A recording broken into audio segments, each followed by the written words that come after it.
Manusia ini makhluk yang aneh. Pergi pagi keluar rumah sebelum azan subuh sampai tidak sholat subuh.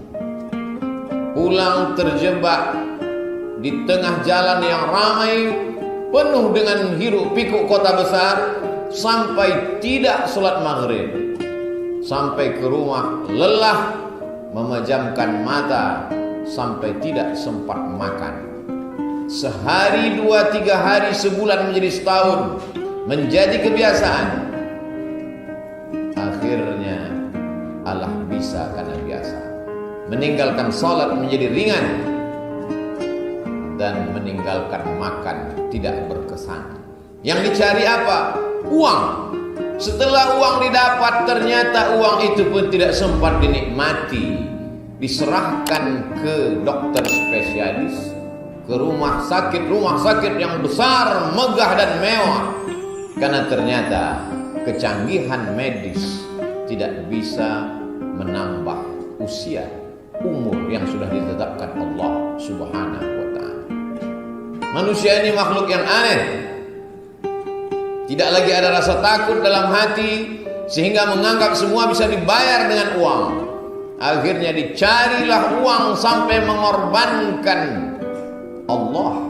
Tidak lagi ada dalam hatinya ketakutan, rasa khawatir bahwa dia akan mati menghadap Allah.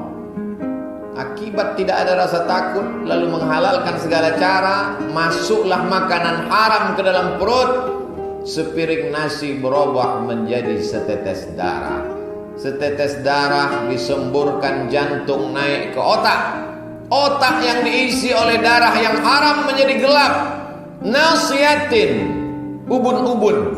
Kenapa disebut ubun-ubun?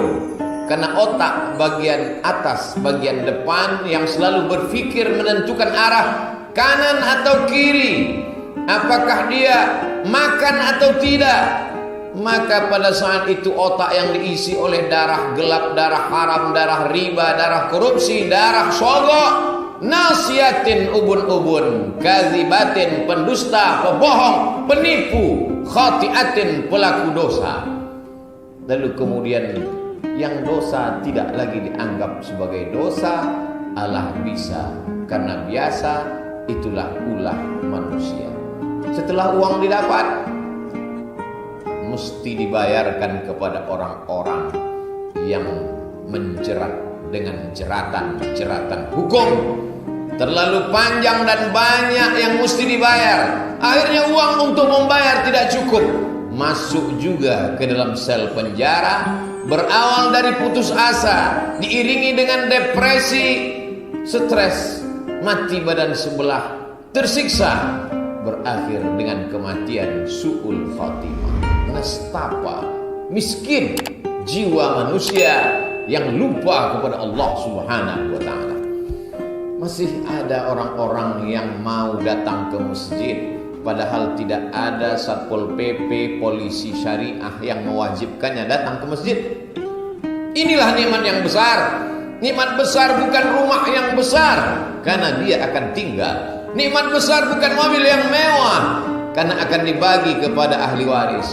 Nikmat besar adalah ketika masih ada rasa cemas di dalam hati saat azan berkumandang. Hayya 'alas shalah. Boleh jadi itu azan terakhir. Siapa yang menjamin bahwa asar nanti kita akan mendengar azan? Shallu shalatal muwaddi'. Salatlah seakan-akan engkau salat ini salat yang terakhir.